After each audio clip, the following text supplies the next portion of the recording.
फिर आ रही है यूपीए की सरकार। जैसा आप देख सकते हैं अपनी स्क्रीन पर 543 के जो रुझान आए हैं 543 सीटों के, उनमें 258 में यूपीए आगे चल रहा है। देखें पूरे देश में क्या तस्वीर बनी है। जम्मू कश्मीर की 6 सीटें हैं, 6 सीटों में 5 में यूपीए आगे चल रहा है। 5 में कांग्रेस और जम्मू कश्मीर नेशनल कॉन्फ्रेंस का गठबंधन आगे चल रहा है और एक सीट पर अन्य आगे चल रहे हैं। अन्य में पीडीपी और निर्दलीय। हिमाचल में 4 सीटों में पहले चारों सीटें जा रही थी एनडीए के पास, लेकिन अभी एक सीट पर यूपीए ने बढ़त फिर से बना ली है और 3 सीटों पर बीजेपी आगे चल रही है। हिमाचल प्रदेश एक ऐसा राज्य जहां से बीजेपी के लिए अच्छी खबर जरूर आ रही है, लेकिन बाकी दूर दूर तक बीजेपी को काफ़ी नुकसान झेलना पड़ रहा है। जैसे पंजाब में जहां 13 सीटों में 8 यूपीए के पक्ष में जाती दिख रही हैं, अभी 5 पर ही एनडीए आगे चल रही है। लेकिन पंजाब में भी उतना बुरा हाल नहीं है जितना हरियाणा जैसे राज्य में है, जहां 9 सीटों पर कांग्रेस आगे चल रही है। 10 में से 9 ही थी कांग्रेस के पास 2004 में 9, लेकिन एक बीजेपी के पास थी। अब वो एक जो बची हुई है वो भी भजन लाल साहब की पार्टी के पास जा रही है। दिल्ली में बिल्कुल सुपड़ा साफ है। ये रंग देखिए कैसे देश में नीला नीला नीला होता चला जा रहा है। यूपीए का नीला फैलता चला जा रहा है। दिल्ली में 7-0, उत्तराखंड में 5-0, पांचों सीटों पर कांग्रेस आगे। और सबसे चौंकाने वाले नतीजे हैं ये, जहां उत्तर प्रदेश में नीला नीला नीला 21 जगह फैल गया है और 80 में से 21 सीटों पर कांग्रेस आगे, यूपीए आगे। सिर्फ 15 सीटों पर एनडीए आगे, जिसमें बीजेपी आरएलडी गठबंधन है। और तीसरा मोर्चा यानी बीएसपी 22 सीटों पर आगे। चौथा मोर्चा यानी समाजवादी पार्टी 21 सीटों पर आगे। तो समाजवादी पार्टी जितनी ही ताकतवर बन के कांग्रेस निकल के आ रही है उत्तर प्रदेश में, ये बड़ी खबर आज की। बिहार में बिल्कुल क्लीन स्वीप एनडीए के लिए, बीजेपी जेडीयू गठबंधन के लिए।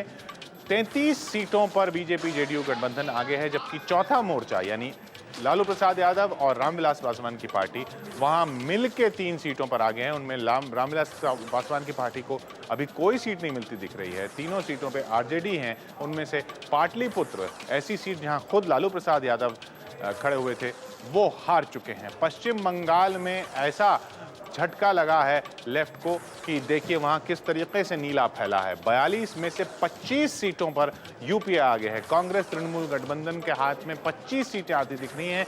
एक सीट एनडीए के खाते में, वो दार्जिलिंग की सीट जहां से जसवंत सिंह खड़े हुए और जहां उन्होंने गोरखालैंड का नारा देकर खड़े हुए। अब वो उनकी पार्टी केंद्र में ऐसी हालत में नहीं है कि वो गोरखालैंड पे कुछ कर पाए, लेकिन गोरखालैंड के नारे पर जसवंत सिंह जरूर दार्जिलिंग की सीट जीत रहे हैं।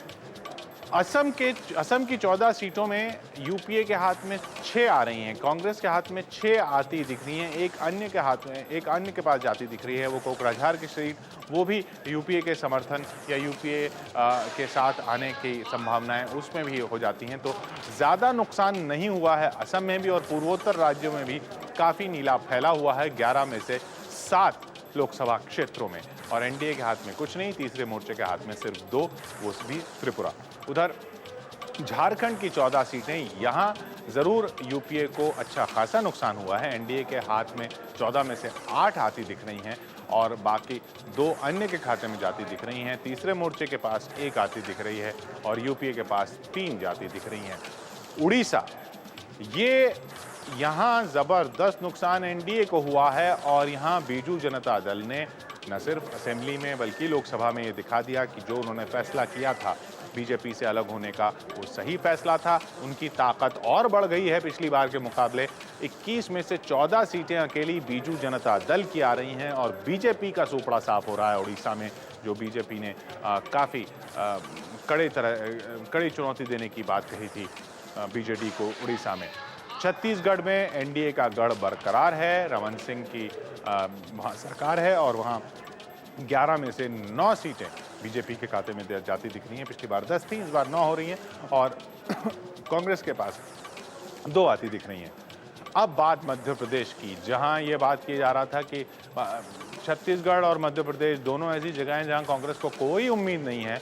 वहां यूपीए 11 सीटों पर आगे है। कई ऐसी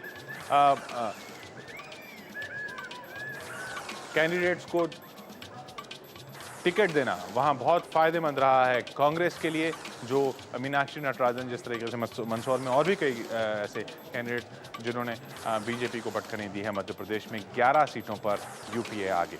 और राज्यों की बात करते हैं। ये देखिए राजस्थान, जहां पिछली बार पूरा केसरिया स्वीप था, जहां पूरा भगवा रंग लहराया था 21 सीटों पर और 4 ही कांग्रेस के पक्ष में आई थी, अब 4 ही बीजेपी को मिल रही हैं। बिल्कुल उलट गया है मामला और एक अन्य भी जो है वो किरोड़ीलाल मीणा जीत रहे हैं या आगे चल रहे हैं निर्दलीय। गुजरात में पिछली बार 14-12 का मामला था, बीजेपी ने 14 से बढ़ाकर 17 तो कर ली, लेकिन वो 20-21 नहीं की जैसी उम्मीद जताई जा रही थी या जैसी बात बीजेपी के लोग कर रहे थे कि नरेंद्र मोदी का गढ़ है ये, तो यहाँ पर पिछली बार हो गया था, इस बार नहीं होगा। लेकिन इस बार भी कांग्रेस 9 सीटें ले रही है। अब तक बीजेपी की तरफ से ये दिया जा रहा है कि चलो पिछली बार के मुकाबले तो हम ज़्यादा सीटें जीती रहे हैं गुजरात में, इसलिए नरेंद्र मोदी को कम ना आंका जाए। खैर, महाराष्ट्र में जहाँ बराबरी की बात की जा रही थी, वहां बिल्कुल बराबरी नहीं है। यूपीए काफी आगे एनडीए गठबंधन से 5 सीटों का फर्क और फिर 3 सीटें अन्य को जाती हुई। ये 48 का हिसाब, 48 में से सिर्फ 20 बीजेपी शिवसेना गठबंधन को जा रही हैं और गोवा में जरूर यूपीए एनडीए में एक सीट बट रही है, जैसा आकलन, जैसी उम्मीद लगाई गई थी। और आज के सबसे राहत वाले नतीजे, बल्कि सबसे उत्साहजनक नतीजे अगर उत्तर प्रदेश के बाद कहीं से हैं कांग्रेस के लिए, तो वो आंध्र प्रदेश से हैं। क्योंकि गढ़ तो ये आंध्र प्रदेश कांग्रेस का पिछली बार भी था, पिछली बार भी 29 सीटें आई थी, लेकिन पिछली बार पूरा गठबंधन था कांग्रेस का और तब साफ किया था कांग्रेस ने टीडीपी को। अब बिना गठबंधन के अकेले साफ कर दिया है सरकार में रहते हुए कांग्रेस ने टीडीपी को। यूपीए को 33 सीटें, 4 सीटें बढ़ के मिल रही हैं पिछली बार से, जो कि बिल्कुल ऐसा आकलन नहीं लगाया जा रहा था। उसी तरह कर्नाटक में बीजेपी की सीटें और बढ़ रही हैं, 18 से 19 हो रही हैं और कांग्रेस की 8 से 2 घट के 6 हो रही हैं। जेडीएस की 2 से 1 बढ़ के 3 की तरफ जा रहा है। और केरल में पलट रहा है मामला, जो पूरा केरल पिछली बार लेफ्ट के साथ चला गया था, वो 3/4 केरल फिर यूपीए के साथ आ रहा है। 15 सीटें तीसरे मोर्चे को सिर्फ 5 से संतोष करना पड़ रहा है। और फिर एक और बात देखिए, ये तमिलनाडु के नतीजे, जो 39 स्वीप की बात की जा रही थी, जो बड़े बड़े विशेषज्ञ अम्मा अम्मा अम्मा चला रहे थे, वो अब कहीं नज़र नहीं आ रहे हैं, क्योंकि अम्मा ही कहीं नज़र नहीं आ रही हैं। 10 सीटों पर ही तीसरा मोर्चा यानी अन्ना डीएमके का गठबंधन रह गया है। ये जनता की राय, इस तरीके से यूपीए गठबंधन आगे बढ़ता हुआ और अपनी सीटें बढ़ाता हुआ